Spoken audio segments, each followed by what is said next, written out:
नमस्कार दोस्तों, मैं हूं तेजिंद्र भारद्वाज और आज मैं आपके लिए लेके आया हूं इम्पोर्टेंट फैक्ट्स। और हम पढ़ेंगे आज आरएस फैक्टर के बारे में और कुछ विशेष तथ्य हैं जो कुछ उनमें रह गए थे, जो अपना पिछला चैप्टर था जिसमें अपन आज तक पढ़ चुके हैं। ब्लड रिलेशंस के बारे में, कितने टाइप के ब्लड ग्रुप्स होते हैं, वो हम पढ़ चुके हैं आज। तो आज बात करते हैं सबसे पहले आरएस फैक्टर की कि आरएस फैक्टर है क्या चीज। तो ध्यान रखेंगे, इसका पूरा नाम है रिसस फैक्टर।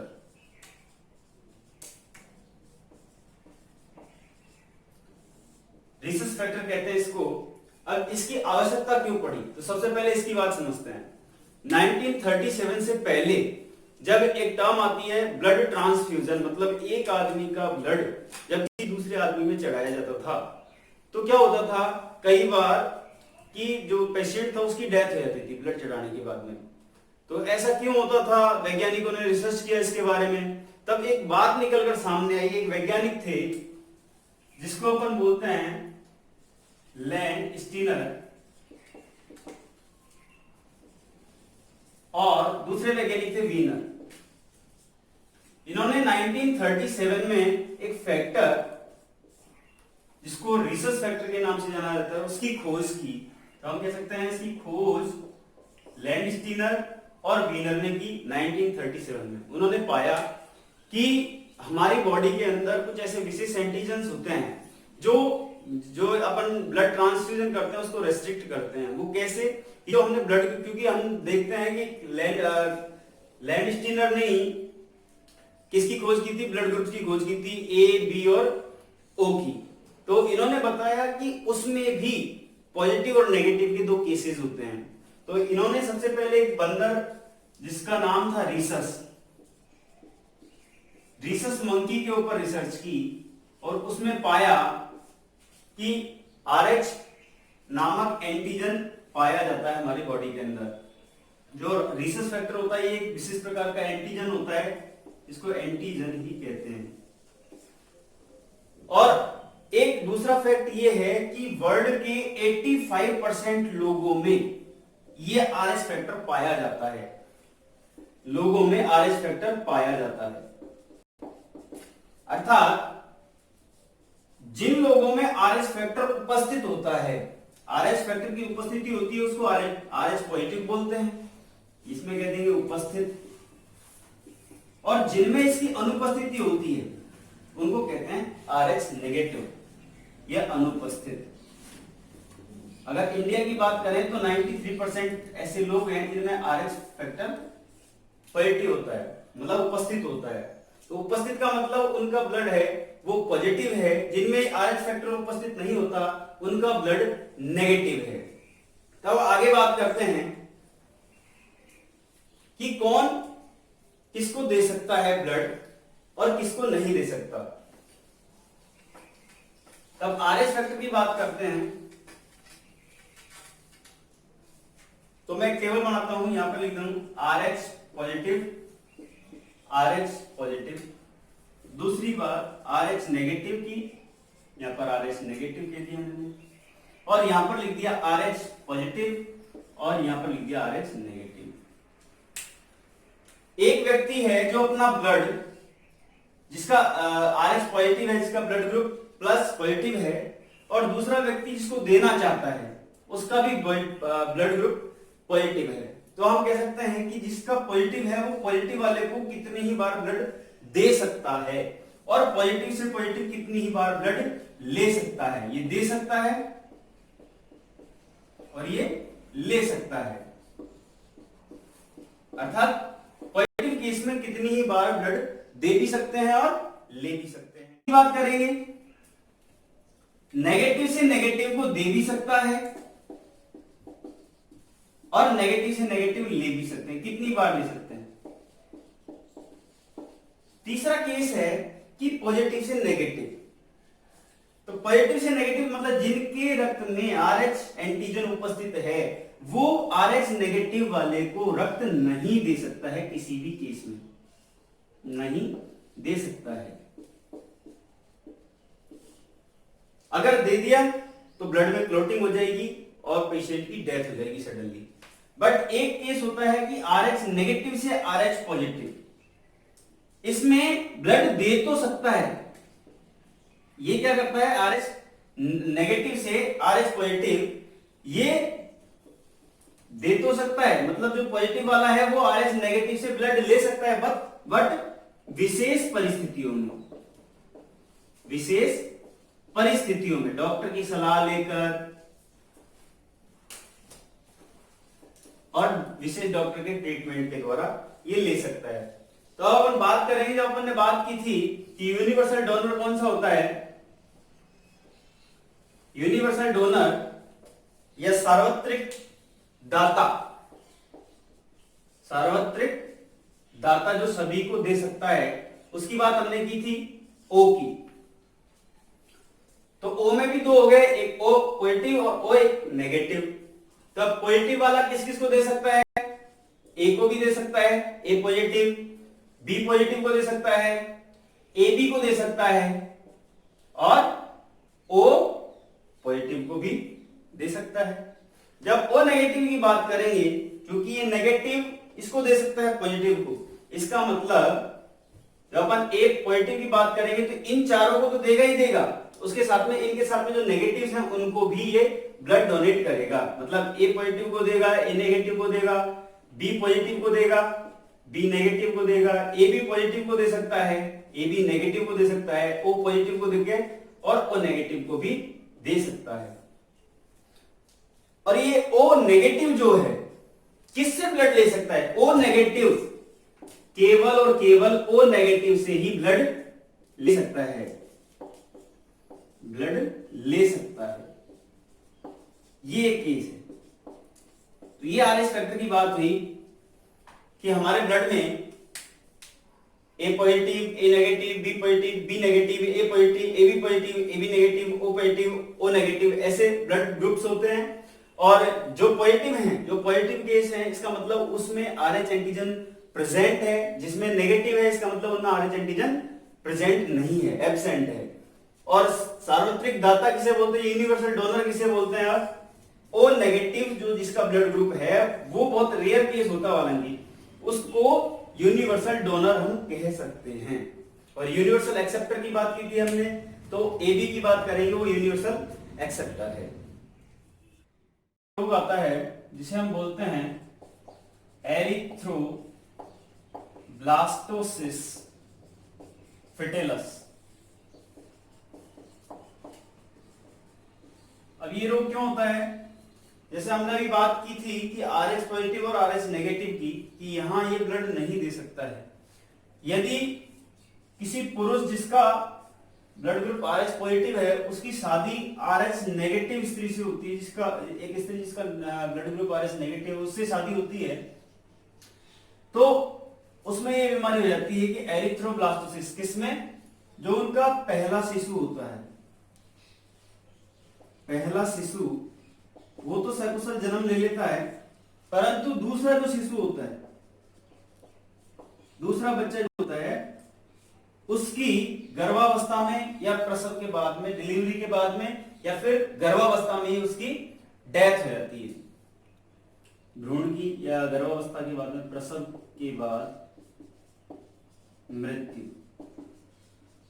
इस बीमारी को बोलते हैं एरिथ्रोब्लास्टोसिस फिटेलस। कई जगह ये देखा जाता है कि पहला शिशु है वो गर्भ में ही खत्म हो जाता है, ऐसे केस अक्सर पाए जाते हैं। अब इसके बारे में बात करते हैं, इसके आगे इंपॉर्टेंट फैक्ट के बारे में बात करते हैं। तो सबसे पहला आता है पेरिकार्डियल मेम्ब्रेन, जो हमने पढ़ा था कि हमारे हार्ट के ऊपर एक झिल्ली होती है जिसे पेरिकार्डियल झिल्ली बोलते हैं।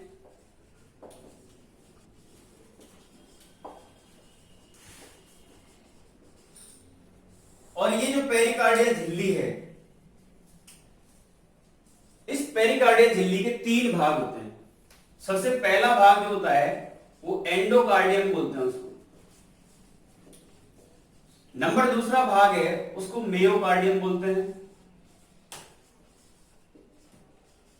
नंबर थर्ड है उसको हम एपिकार्डियम बोलते हैं। ये पेरिकार्डियल मेम्ब्रेन के तीन भाग है। पेरिकार्डियल मेम्ब्रेन जो होता है वो अपना जो हर्ट होता है, हर्ट के बाहर की तरफ एक मेम्ब्रेन होता है, झिल्ली होती है, उसे अपन पेरिकार्डियल झिल्ली बोलते हैं। उसके तीन भाग हमने पढ़े हैं। अब तीनों भाग जो होता है, जो अपन पढ़ेंगे पेस मेकर, उसमें सबसे इंपॉर्टेंट रोल ये निभाती हैं एंडोकार्डियम, एपिकार्डियम और मियोकार्डियम। आगे चलते हैं, अपन बात करते हैं हार्ट ट्रांसप्लांटेशन की। दूसरा फैक्ट जो है दैट इज हार्ट ट्रांसप्लांटेशन।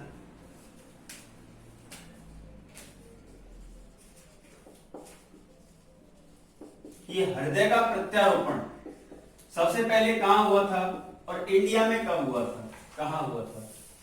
तो याद रखिए 3 दिसंबर 1967 को, 3 दिसंबर 1967 को साउथ अफ्रीका में एक डॉक्टर थे जिनका नाम था डॉक्टर क्रिश्चियन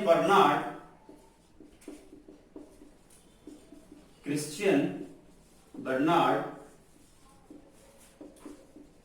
उन्होंने सफलतम हार्ट की सर्जरी की थी और हार्ट का प्रत्यारोपण किया था। एक आदमी का हार्ट को दूसरे आदमी में ट्रांसफर किया था। और जो इनका पेशेंट था, उस पेशेंट का नाम था, मरीज का नाम क्या था? वास्कांस्की। याद रखिए एग्जाम में जब डीप क्वेश्चन आता है तो पेशेंट का नाम पूछते हैं, मरीज का नाम पूछते हैं। हालांकि जो एग्जाम में नॉर्मल एग्जाम्स होती हैं उनमें यही चीज पूछते हैं कि पेरिकार्डियल जो मेम्ब्रेन होता है वो कहाँ स्थित होता है। तो हार्ट के चारों तरफ ये मेम्ब्रेन होता है, लेकिन जब डीप क्वेश्चंस आते हैं तो इसके कितने टाइप्स होते हैं ये हमसे पूछ लिया जाता है। फिर हार्ट ट्रांसप्लांटेशन की बात आती है तो 3 दिसंबर 1967 में डॉक्टर क्रिश्चियन बर्नार्ड ने साउथ अफ्रीका में ये हार्ट सर्जरी की थी। इंडिया की बात करें तो इंडिया में कहां हुई थी ये सर्जरी? तो इंडिया में देखिए डेट वही थी 3, बट अगस्त का महीना था, 3 अगस्त 1994 में दिल्ली के एम्स हॉस्पिटल में, दिल्ली के एम्स हॉस्पिटल में, एम्स में डॉक्टर पी वेणुगोपाल ने ये सर्जरी की थी सफलतापूर्वक। ये दिल्ली के अंदर हुई थी एम्स हॉस्पिटल में। और डॉक्टर कौन थे? पी वेणुगोपाल। याद रखेंगे, हालांकि बायोलॉजी के अंदर डेट्स नहीं पूछते, लेकिन फिर भी अगर पूछ लिया जाए तो 3 अगस्त 1994 में ये हार्ट की सर्जरी हुई थी। फिर आगे बात करते हैं दूसरे इंपॉर्टेंट फैक्ट्स के बारे में। यदि हृदय की धड़कन तेज हो जाए तो उसे क्या कहेंगे, और कम हो जाए तो उसे क्या कहेंगे? तो अपन लिखते हैं धड़कन का तेज होना, धड़कन का तेज होना उसे क्या बोलते हैं? टेकीकार्डिया।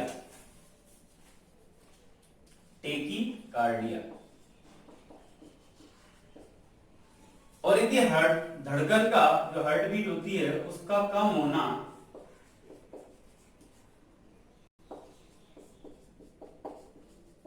उसे बोलते हैं ब्रेडिकार्डिया।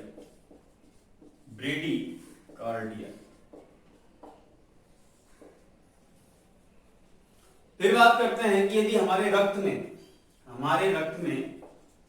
रक्त कह दीजिए, अब चूंकि रक्त ही ऑक्सीजन को पहुंचाता है ऊतकों में, अंगों में, रक्त के द्वारा अंगों में या ऊतकों में ऑक्सीजन की कमी हो जाए तो इस रोग को क्या बोलते हैं? इसको बोलते हैं हाइपोक्सिया। और जब शरीर में CO2 की वृद्धि हो जाए, उसे क्या कहेंगे? यहां लिखता हूं CO2 की वृद्धि, उसे बोलते हैं हाइपरकेपनिया।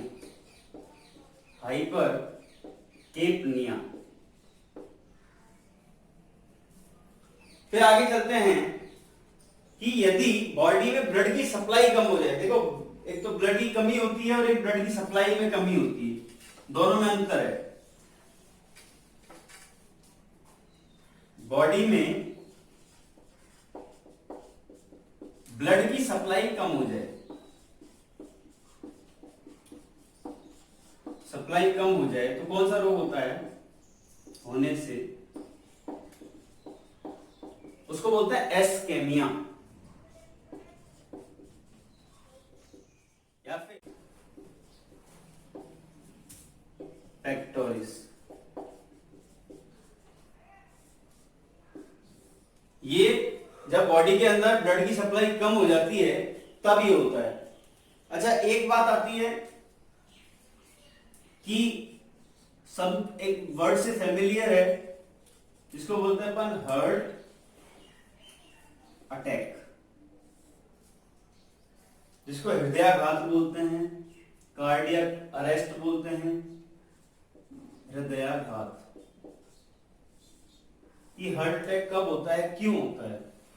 तो याद रखेंगे कि जब हमारे शरीर के अंदर कोलेस्ट्रॉल बढ़ जाता है, और कोलेस्ट्रॉल बढ़ जाता है, हम यहाँ लिख सकते हैं कि कोलेस्ट्रॉल की जो नॉर्मल लिमिट होती है वो कितनी होती है, 180 से 200 mg पर 100 ml, ये कोलेस्ट्रॉल की लिमिट होती है। ये नॉर्मल एडल्ट के शरीर के अंदर इतना कोलेस्ट्रॉल होना जरूरी है। इससे ज्यादा हो जाता है तो फिर क्या होता है कि कोलेस्ट्रॉल सिराओं के अंदर डिपॉजिट होना स्टार्ट हो जाता है।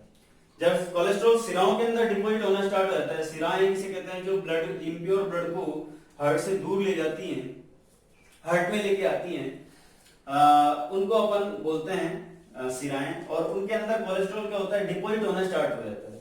जब डिपॉजिट होना स्टार्ट हो जाता है तो एक स्टेज ऐसी आती है कि यह इनको ब्लॉकेज कर देता है, धीरे धीरे डिपॉजिट हो के और फिर इनको ब्लॉकेज कर देता है। तो ब्लॉकेज कर देता है, उसके बाद में हार्ट अटैक आ जाता है, कार्डियक अरेस्ट हो जाता है, मतलब इसे कह सकते हैं अपन ब्लॉकेज। इसके कारण हार्ट अटैक आता है। इसको जो हार्ट अटैक होता है उसके पहले का 1 घंटा, मतलब आदमी को जब हार्ट अटैक आने वाला होता है तो उसको पहले से आभास हो जाता है, उसके श्वसन में तकलीफ हो जाती है, हार्ट में थोड़ा थोड़ा दर्द, पेन स्टार्ट हो जाता है, तो उसको पता लग जाता है कि मुझे अब हार्ट अटैक आने वाला है। या अचानक कई बार साइलेंट अटैक आता है, उसमें पता नहीं चलता है। हार्ट अटैक की बात करते हैं तो इसके पहले घंटे को, हार्ट अटैक के पहले घंटे को क्या बोलते हैं, गोल्डन आवर। गोल्डन आवर मतलब इस पहले घंटे में, हार्ट अटैक आने से 1 घंटे पहले तक आदमी को बचाया जा सकता है। और इसमें पेशेंट को बीटा ब्लॉकर नामक इंजेक्शन लगाया जाता है, बीटा ब्लॉकर इंजेक्शन लगाया जाता है, लगाया जाता है। उसके द्वारा इस पेशेंट को बचाया जाता है। फिर बात करते हैं कि इसकी सर्जरी करवाए, कि कोलेस्ट्रॉल डिपॉजिट हो चुका है तो कोलेस्ट्रॉल की जो डिपॉजिट रेट है उसको हटा दिया जाए, तो उसमें कौन सी सर्जरी होती है? तो एक नाम सुना होगा आपने, एंजियोप्लास्टी, वो एक सर्जरी होती है। उसमें क्या करते हैं,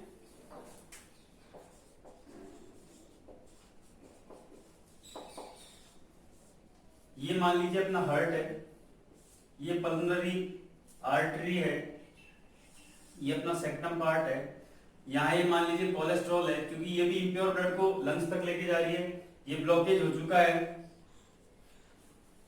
मतलब इसको हम कोलेस्ट्रॉल डिपोजिशन बोलेंगे, ये कोलेस्ट्रॉल है।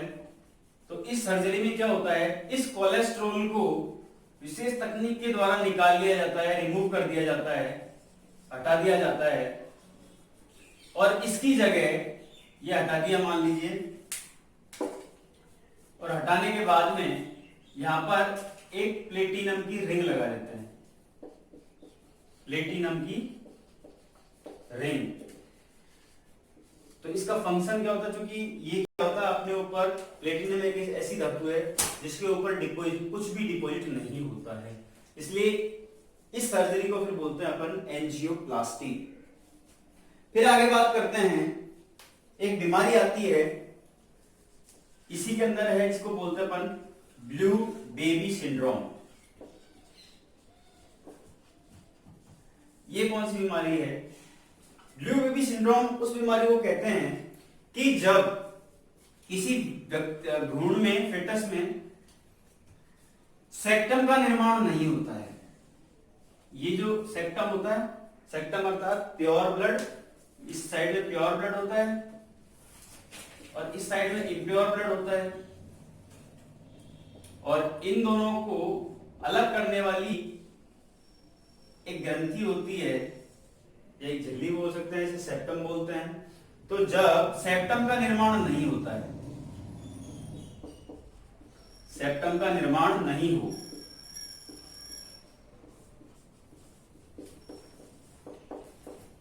तो क्या होगा?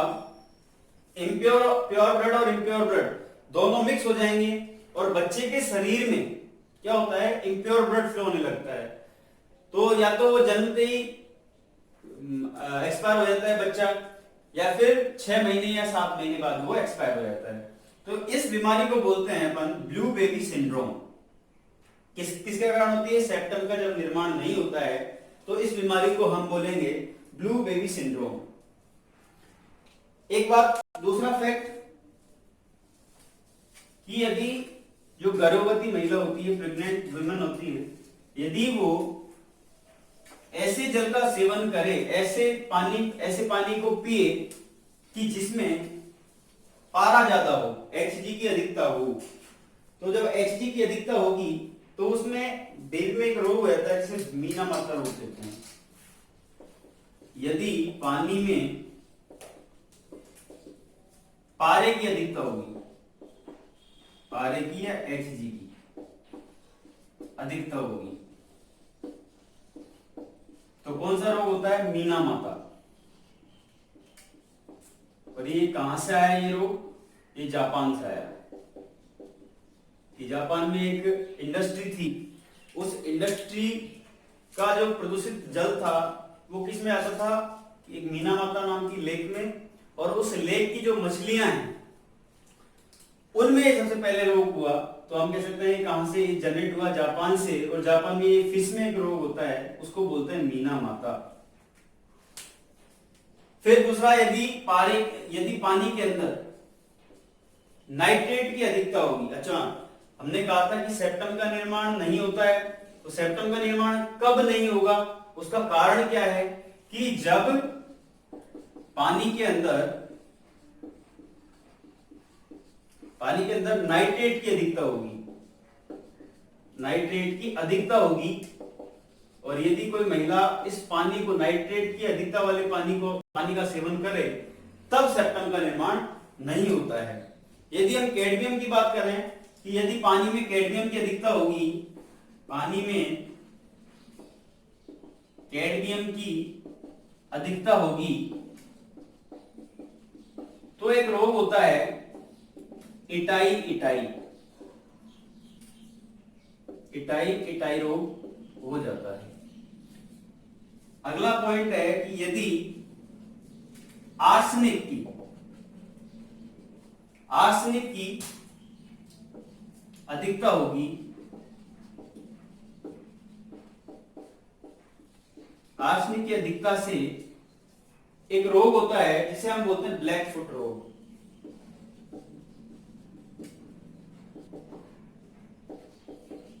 तो ये हमने हार्ट के बारे में कुछ इंपॉर्टेंट फैक्ट पढ़े हैं। फिर इसके बाद में चलते हैं, हार्ट अटैक हम पढ़ चुके हैं, और तो आज हमने जो पढ़ा है उसको एक बार देख लेते हैं कि हमने क्या हार्ट अटैक के बारे में पढ़ चुके हैं, आरएस फैक्टर के बारे में पढ़ चुके हैं, एंजियोप्लास्टी के बारे में पढ़ चुके हैं, ब्लू बेबी सिंड्रोम, और जो मीना माता, इटाई और ब्लैक फुट रोग होते हैं उनके बारे में हमने पढ़ा है।